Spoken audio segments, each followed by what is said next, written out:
Hello everyone, this is Crustlemania and welcome back to another video. So this is the 30th week selling results video, and that is really crazy. We're at 30 weeks. I can't believe we even got to this number, to be quite honest with you.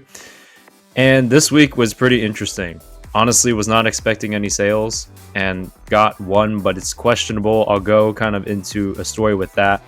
But I thought the main point of this video, and it still will be, the main point of this video will be a card I had to refund, and you'll hear the story about that later on the video.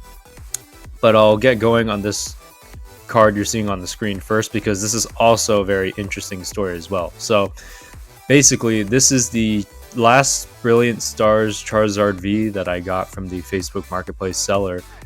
And this card I had to lower down a little bit just because it wasn't selling at the price I wanted.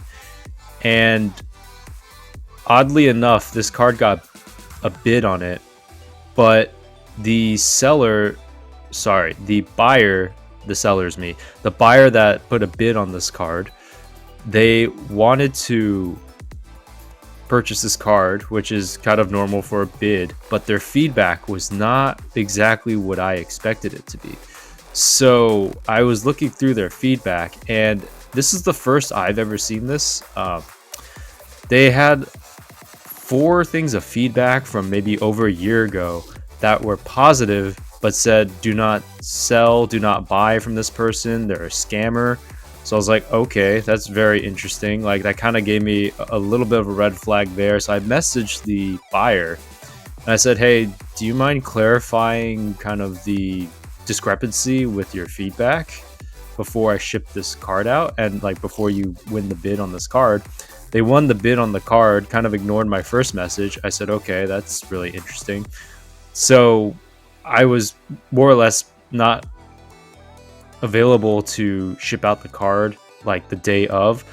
So it was a couple days, and I did message this same buyer again saying after like they won the bidding, and I said, hey, do you mind telling me about the discrepancies with your feedback before I send you the card, just because I just want to make sure that it's, you know, not anything I should be wary of. And I sent them a message before asking them about that. Never really heard back from them again, but they already sent me the money, and we'll get into this later. But because so far with eBay I've not had the best time with them, I decided to ship the card out. And this is kind of a card I don't mind kind of taking that risk on. If it was like a more expensive card, I don't know what I'd do in this situation.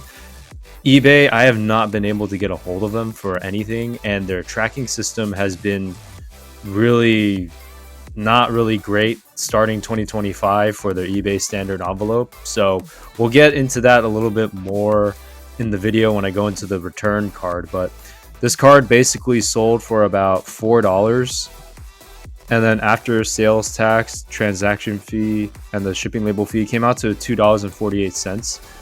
But I'm not sure what's going to happen with this card, because the buyer may try to like claim that they never got this card, and we'll kind of see down the road what happens with this card. So there technically was one sale, but I'm not exactly sure if the sale is going to fully go through and if I'm actually going to hold on to that money that's there.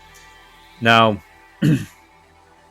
in most cases, I was really thinking about maybe canceling the order, but they already paid for about 2 days. And like, I think if they pay, I have an obligation through eBay to at least fulfill the order.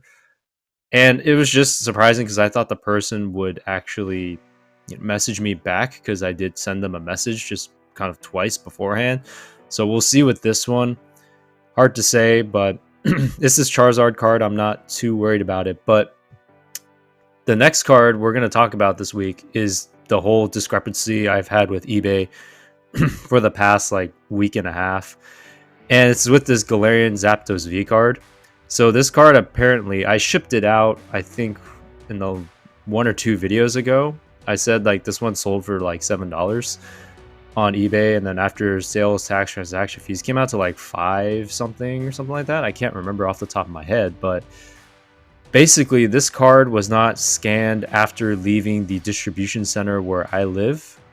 And the seller made a claim for this card saying that it never left the area, which is understandable just because the shipping does not show that. So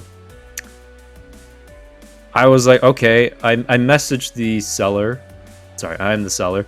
I messaged the buyer that made the claim and said to them, hello, like, I'm going to wait for eBay to kind of step in just because the last time I had this happen with my other claims, like they stepped in and I guess the package was delivered when the people said it wasn't delivered. So it kind of went through smoothly that way. So I was like, okay, I'll wait for eBay to kind of step in and we'll see from there. So I messaged them directly because they messaged me first directly, and then I messaged them through the eBay claim. So I kind of made my own claim as well as the seller.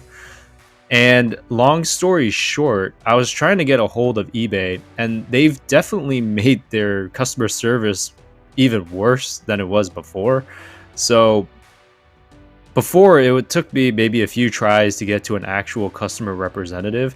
Now it's like almost impossible to get to a customer representative. And in this scenario, I don't even think it's on the forums. At least I didn't really see it. And maybe I didn't look thoroughly, but I didn't really see it on there. And I just kind of waited for them to see what happened. And long story short, eBay claimed this as a item that did not show up. It was my fault because I didn't provide tracking. But if you know from selling anything or shipping anything out with USPS, you can't find a package through USPS if it's lost, and it's very hard to talk to a representative. And with these eBay standard envelopes, they don't even touch these. This is purely eBay. Like USPS just treats it as a forever stamp, so they have no responsibility with it.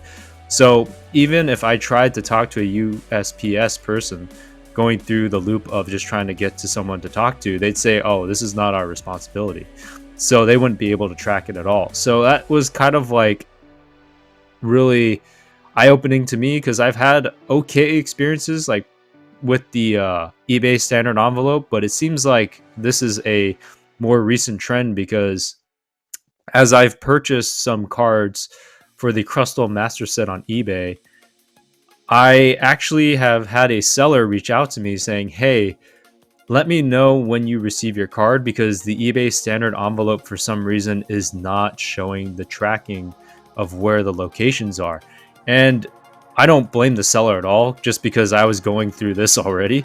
So I was like, yeah, no worries, I'll let you know when I get the card. But I've noticed, like, for the cards that I bought for the Crustles on eBay, I am not able to track any of the shipping at all on their eBay standard envelope. So I don't know what is happening with their envelope. And that's just, I guess, something to note if you're shipping with the eBay standard envelope. And I kind of understand why, in the other respect, that people choose like the $4 shipping, just because there is a actual tracking number attached to the card.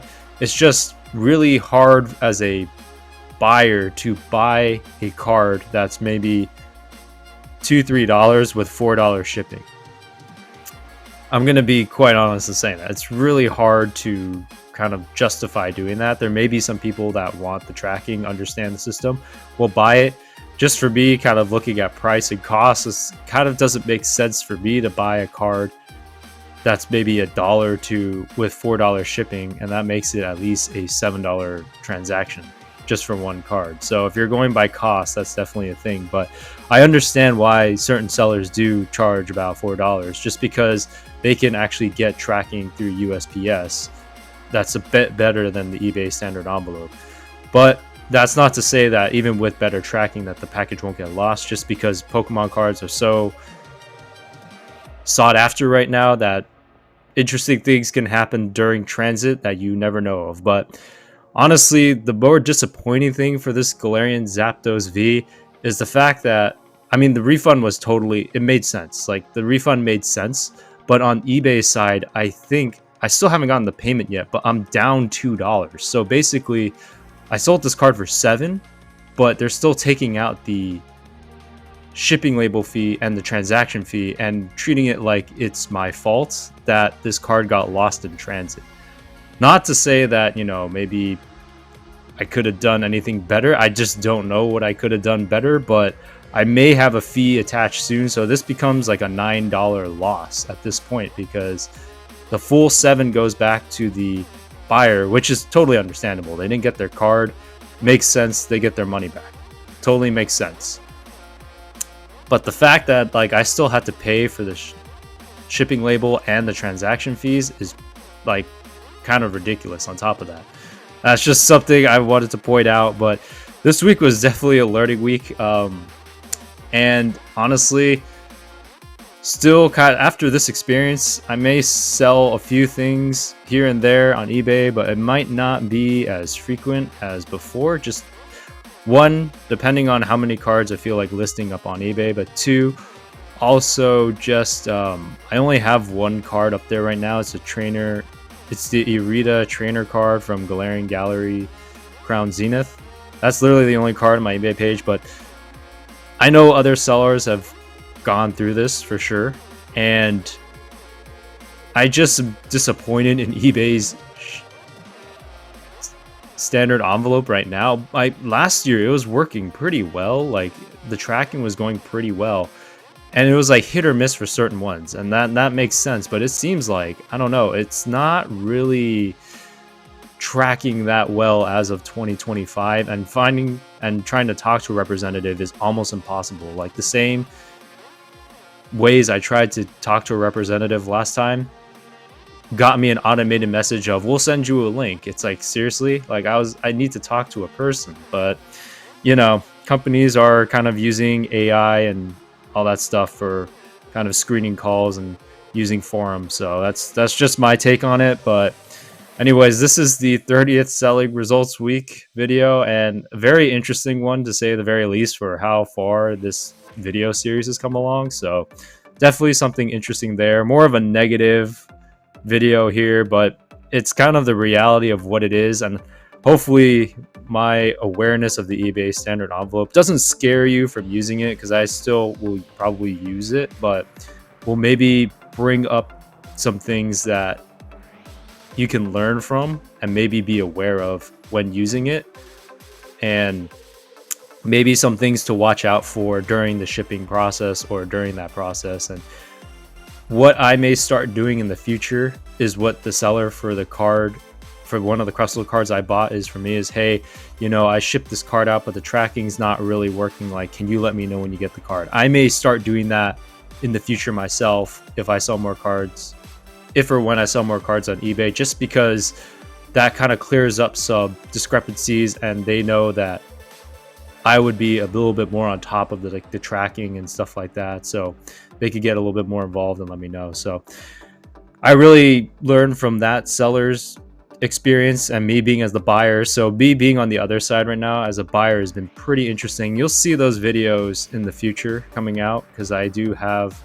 a Crustlemania buyer POV video version actually coming out. I actually did that type of video, so I'll leave that for the next round of selling results videos or the next video. So anyways, I hope you guys enjoy this video, maybe learn something from this video. Have a good one, everyone. Peace.